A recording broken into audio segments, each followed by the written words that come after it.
बिहार के मुख्यमंत्री जातिगत जनगणना रिपोर्ट कार्ड जारी किया। बीजेपी में राजनीति संकट। बीजेपी को 2024 लोकसभा से पहले जाति जनगणना रिपोर्ट से काफी नुकसान होने की संभावना है। वहीं इंडिया गठबंधन पूरे देश में जातिगत जनगणना कराए जाने की बात कही। नमस्कार, मैं हूं शिवनाथ सहनी और अभी देश की राजधानी दिल्ली में हूं। दिल्ली के कनॉट पैलेस में है और हम जानते हैं बिहार में जो जाति जनगणना हुई है उसके बारे में क्या लोग का राय है, वो ओपिनियन खोल लेते हैं। यहाँ के लोगों का क्या कहना है कि जाति जनगणना पे उनका तो राय जानते हैं। जी, क्या नाम हुआ सर आपका? चुनचुन झा। बिहार में जो जाति जनगणना हुई है अभी, उसमें जाति जनगणना में जो रिपोर्ट आई है, रिपोर्ट कार्ड पेश किया गया, उसमें उप मुख्यमंत्री तेजस्वी यादव का कहना है कि ये पूरे देश में जाति जनगणना होना चाहिए। इस पर क्या कहेंगे? नहीं, जाति जनगणना से फायदा क्या होगा, पहले वो लोगों को समझाएं, समझ गए। और मैं कहूंगा अगर सरकार से कि आपको जाति जनगणना, बिहार सरकार से कि जाति जनगणना आपने जो कराया है, आप ये कहते हैं कि जिसकी जितनी हिस्सेदारी उसकी उतनी भागीदारी, कौन देगा भागीदारी? लगभग 30 साल लालू यादव और नीतीश जी मिल करके, यानी कि ये दोनों ओबीसी में आते हैं, तो क्या क्या इन लोगों ने 30 साल में ओबीसी क्यों नीचे है आज तक? सबसे पहले तो ये जवाब। दूसरी बात कि इनको एक और जनगणना करा लेना चाहिए जेल की, कि जेल में कैदी कौन से जाति के हैं। जिस जाति का ज्यादा कैदी हो उसकी उतनी कम भागीदारी होनी चाहिए, क्योंकि कैदी का मतलब हो गया कि आपने कोई खराब काम किया है, तो जो गलत काम करेगा जो ज्यादा, तो भाई उसको तो उतना कम भागीदारी होना चाहिए। जाति जनगणना इन लोगों ने सिर्फ अपने फायदे के लिए किया। आज तक समाज के किसी वर्ग का, नीतीश जी कुर्मी समाज से आते हैं, कुर्मी क्यों गरीब है? 18 साल में तो कम से कम कुर्मी अमीर हो जाना चाहिए। ये बताएं ना सबसे पहले। जाति जनगणना से भला नहीं होगा, जाति जनगणना से ये होगा कि आप भी देखिएगा आने वाले दिनों में बिहार में दंगे होंगे आरक्षण के नाम पे, क्योंकि आरक्षण ऐसे सामान्य तरीके से नहीं दिया जाएगा। और ये इन्हीं नेताओं का चाल होगा।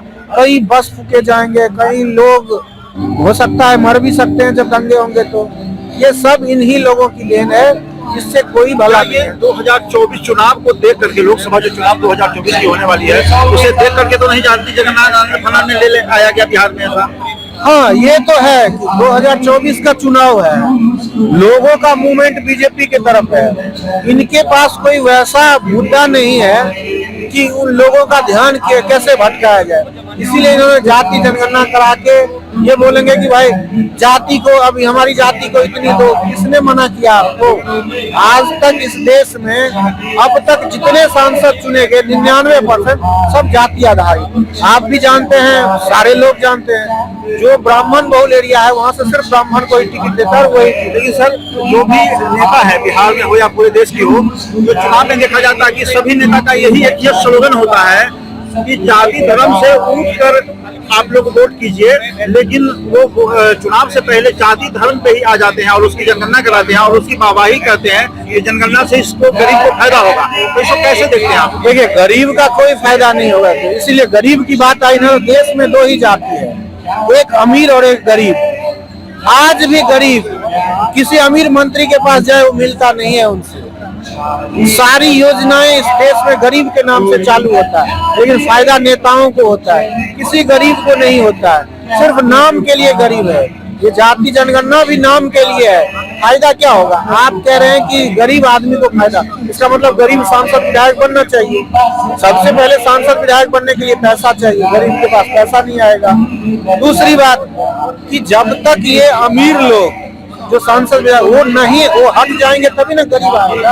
ये हटेंगे नहीं, इनके पूरे परिवार की लॉटरी लग जाएगी, तो कैसे गरीब का भला होगा? यही तो समझाए लोगों को। चुनाव आते ही इन लोगों का एक ही मकसद होता है कि सिर्फ लोगों को बोलो कि तुम्हारा भला करेंगे, लेकिन भला कैसे कीजिएगा वो नहीं होता है। तो सिर्फ नेता का ही भला नेता का होता है। बिहार में भ्रष्टाचार जो है ना, जमीन से लेकर जेल तक है, चरम पर। मैं खुद हर चीज का कंप्लेन किया हूँ, मेरे पास कंप्लेन है। आप पंचायत में चले जाइए, किसी भी पंचायत में, जहाँ करोड़ों की लूट नहीं होती है, कोई सुनने वाला पदाधिकारी नहीं। किसी भी डिपार्टमेंट में कोई गरीब आदमी चला गया, कहीं काम नहीं होता है।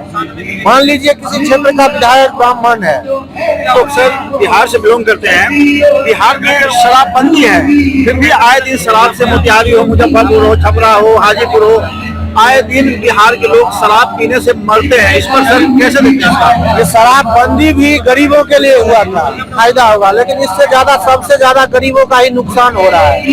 पहले 100 रुपए का एक पौवा में सरकार को 40% टैक्स लगाएगा, 40 रुपए मिलता था। अब क्या हो रहा है, एक गरीब 50 रुपए का पाउच पीता है, 100 रुपए का, उसको पकड़ के ले जाता है।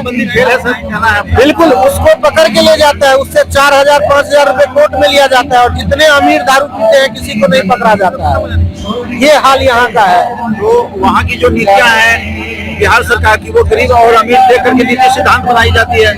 बिहार सरकार की तो नीतियां है ही खास करके ये, और पूरे देश में भी लगभग ये राजनेताओं की ही नीतियां है कि अपना फायदा करो, नाम गरीबों का, काम अपना होना चाहिए।